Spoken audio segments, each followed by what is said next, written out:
નમસ્તે મિત્રો, મારું નામ ચાંદની છે. આ વાર્તા મારા દાદા અને મારી મમ્મીની છે. મારું પરિવાર નાનું હતું. મારા દાદા હરિશંકર, જેમની ઉંમર આશરે 70 વર્ષની હતી. મારી મમ્મી મંજુદેવી, જે 36 વર્ષની હતી. મારા મોટા ભાઈ અવિનાશ, જે 24 વર્ષના છે અને હૈદરાબાદમાં નોકરી કરનાર છે. કરે છે. અને હું 21 વર્ષની ચાંદની. મારી દાદીનું અવસાન 12 વર્ષ પહેલાં થઈ ચૂક્યું હતા. મારા પપ્પા પણ અમને છોડીને ગયા હતા. હું ત્યારે માત્ર 8 વર્ષની હતી જ્યારે તેઓ એક બીમારીથી ગુજરી ગયા. મારા દાદાનું નામ હરિશંકર છે. તેઓ લાંબા અને પહોળા હતા. ઉંમરના એક ગહનતા હતી. તેમની ભૂરી અવાજમાં એક આકર્ષણ હતું. લોકો કહેતા કે તેઓ જવાનીમાં અવાજમાં એક અજીબ આકર્ષણ રહ્યા છે. મમ્મીનું નામ મંજુદેવી છે. તેઓ ખૂબ જ ખૂબસૂરત હતા. ગોરા રંગ, લાંબા કાળા વાળ અને એક મુસ્કાન જે કોઈનું પણ દિલ જીતી લે. તેઓ ઉદાસ રહેતા, કદાચ પપ્પાની યાદ અથવા કદાચ કંઈક અન્ય. પણ સત્ય તો મને પછીથી ખબર પડી જ્યારે હું કોલેજમાં હતી, પહેલા વર્ષની પઢાઈ કરતી હતી. અવિનાશ હૈદરાબાદમાં હતો. પણ તેની ગેરહાજરીમાં ઘરમાં એક ખાલીપણું વધી ગયું હતું. અને કદાચ આ જ ખાલીપણું દાદા અને મમ્મીને એકબીજાની નજીક લઈ આવ્યું.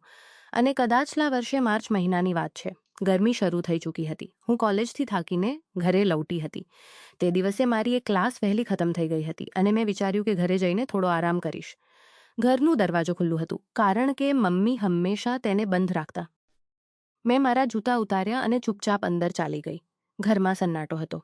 મેં વિચાર્યું કદાચ મમ્મી બજાર ગયા રૂમમાં હશે. હું મારા રૂમ તરફ વધી. પણ ત્યારે મને રસોડામાંથી કેટલાક અવાજો સંભળાયા. હળવા હળવા હાસ્ય, કેટલીક ફૂસફૂસાહટ. મેં વિચાર્યું કદાચ કોઈ પાડોશી આવ્યા હશે. મમ્મીને હસતા હું ઘણા દિવસો પછી સાંભળી રહ્યા હશે. તો મારા મનમાં એક ઉત્સુકતા જાગી ઉઠી. હું ચૂપકે રસોડા તરફ વધે. મેં અંદર ઝાંકીને જોયું. જે મેં જોયું તે મારા માટે કોઈ ઝટકાથી ઓછું નહોતું. મમ્મી રસોડામાં ઊભા હતા. તેઓ ચા બનાવતા હતા અને તેમના હાથમાં એક કપ હતો. તેમની બરાબર પાછળ દાદા ઊભા હતા. તેમની બાહો મમ્મીની કમર પર હતી અને તેઓ ધીરે ધીરે તેમના કાનમાં કંઈક કહી રહ્યા હતા. મમ્મી હસી રહ્યા હતા. તેમની આંખોમાં એક ચમક હતી જે મેં પહેલાં ક્યારેય નહોતી જોઈ. દાદાનો ચહેરો મમ્મીના ખભા પાસે હતો અને તેઓ ધીરેથી તેમની ગરદન પાસે પોતાની નાક લઈ ગયા. મમ્મીએ હળવેથી પોતાની આંખો બનાણે તેઓ તે પળને મહેસૂસ કરી રહ્યા હોય. આ બધું એટલું અજીબ હતું કે હું સમજી જ ન શકી કે શું થઈ રહ્યું છે. મારું હૃદય જોરજોરથી ધડકી રહ્યું હતું. હું ચૂપચાપ પાછળ હટી અને પોતાના રૂમમાં ચાલી ગઈ. મેં દરવાજો બંધ કર્યું અને બિસ્તર પર બેસી ગઈ. મારા દિમાગમાં સવાલોનું તોફાન ઉઠી રહ્યું હતું. શું મેં જે કદાચ હું ખોટું સમજી રહી છું?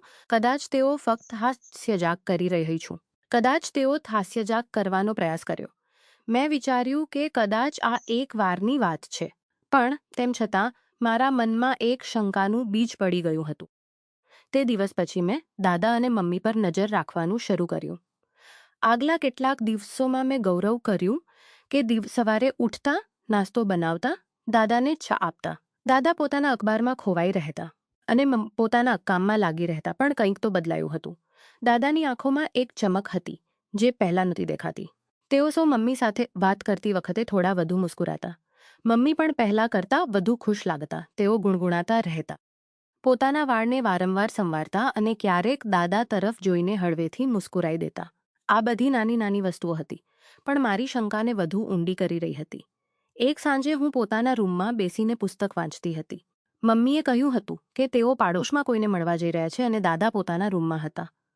મેં વિચાર્યું કે થોડું ટીવી જોઈ લઉં. હું હોલમાં ગઈ. પણ ત્યારે મને મમ્મીની ચપ્પલોનો અવાજ સંભળાયો. મેં વિચાર્યું કદાચ તેઓ વહેલા લૌટી આવ્યા. મેં ટીવીનો અવાજ ઓછો કર્યો અને ચૂપકે જોવાનો પ્રયાસ કર્યો. મમ્મી હોલમાં નહોતા. મેં ગૌરવ કર્યું કે દાદાના રૂમનું દરવાજો હળવું ખુલ્લું હતું.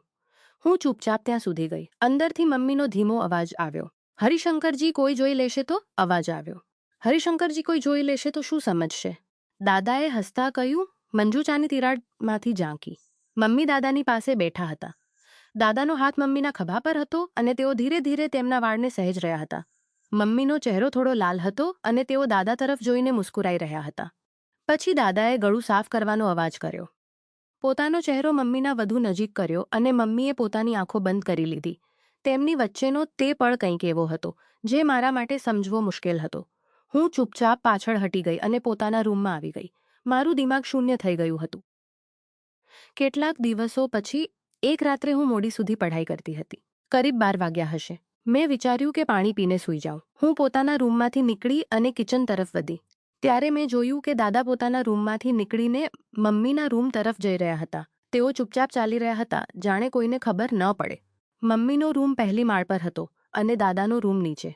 મેં જોયું કે મમ્મીના રૂમનું તેમને કોઈ કામ હશે, પણ પછી મેં જોયું કે મમ્મીના રૂમનું દરવાજું બંધ થઈ ગયું. હું ત્યાં જ સીડીઓ પર ઊભી રહી ગઈ. મારું હૃદય ફરીથી ઝડપથી ધડકવા લાગ્યું. મેં હિંમત કરી અને ચૂપકે મમ્મીના રૂમ પાસે ગઈ. દરવાજા સાવી રહ્યો હતો. મેં કાનને દરવાજા સાથે લગાડ્યા. અંદરથી હળવી હળવી વાતો સંભળાઈ રહી હતી. મમ્મીનો અવાજ, હરિશંકરજી, જો ચાંદનીને ખબર પડી ગઈ તો, અને દાદાની ધીમી હાસ્ય, મંજુ તે સૂઈ રહી છે, તેને કંઈ ખબર નથી. પછી થોડી વાર માટે સન્નાટો છવાઈ ગયો અને પછી કેટલાક એવા અવાજો આવ્યા જે મારા માટે સમજવા મુશ્કેલ નહોતા. બિસ્તરની હળવી ચરમરાહટ, કોઈ વસ્તુ ગીરવાનો અવાજ અને પછી મમ્મીની ધીમી સાસ. એવું લાગતું હતું કે તેઓ બંને એકબીજાની ખૂબ નજીક હતા. હું ત્યાંથી ભાગીને પોતાના રૂમમાં આવી ગઈ. મારી સાસ ઝડપી હતી અને માર કર્યું અને બિસ્તર પર લેટ ગઈ. મારી આંખો સામે બધું ફરી રહ્યું હતું. આ શું હતું? મારી આંખો હોલમાં તે કરીબી અને હવે આ રાતનો સન્નાટો. રસોડામાં તે હું સૂઈ શકી નહીં. મારા મનમાં ગુસ્સો હતો, શર્મિંદગી હતી, પણ સાથે જ એક અજીબ ખેંચાણ પણ હતી. હું સમજી શકતી નહોતી કે મારી સાથે શું થઈ રહ્યું છે. આગલા દિવસે હું કોલેજ ગઈ પણ મારું ધ્યાન ક્યાંય નહોતું. મારા મિત્રોને પૂછ્યું કે હું ઉદાસ શા માટે છું, પણ મેં કંઈ કહ્યું નહીં. હું ફક્ત વિચારતી હતી કે શું કરું. શું હું મમ્મીને પૂછું અથવા દાદાને? પણ પછી એક અજીબ વાત થઈ. જ્યારે પણ હું તે રાતને યાદ કરતી, મારું શરીર એક અજીબ ગરમીથી ભરાઈ જતું. મારા મનમાં કેટલાક ખોટા ખ્યાલો આવવા લાગ્યા.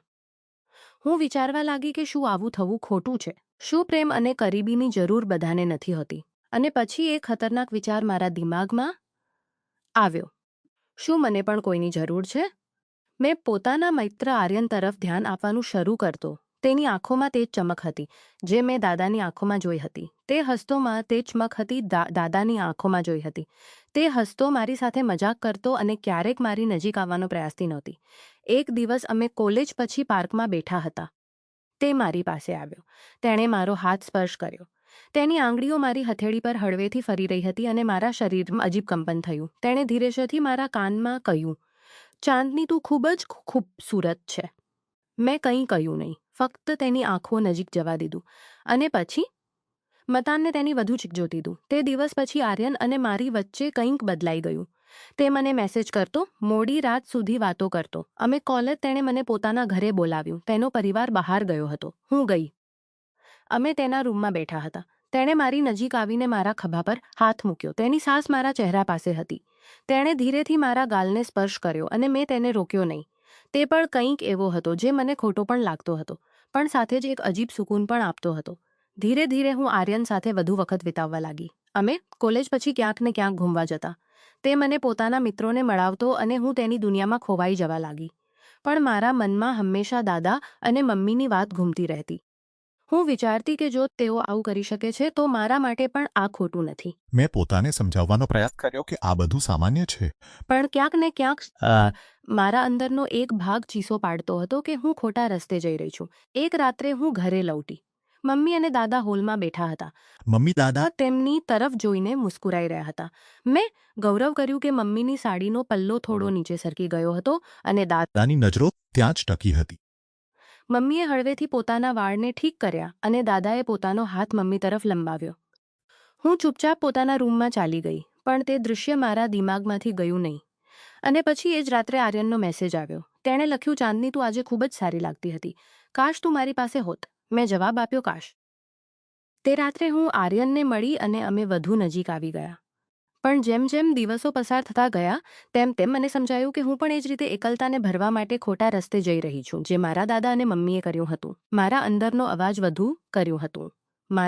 અવાજ વધુ તીવ્ર થયો. હું સમજી ગઈ કે આ રીતે દુઃખને ભૂલવાનું ભવાડશે. મેં આર્યન સાથેના સંબંધને તોડી નાખ્યો. મેં તેને કહ્યું કે મારે હવે મારા અભ્યાસ અને પોતાની જાત પર ધ્યાન આપવું છે. તે દિવસ પછી મેં વિચાર્યું કે એકલતા દરેક વ્યક્તિને તોડી શકે છે, પણ તેને ખોટી રીતે ભરવાનો પ્રયાસ કરવો એ આપણને વધુ દૂર લઈ જાય છે.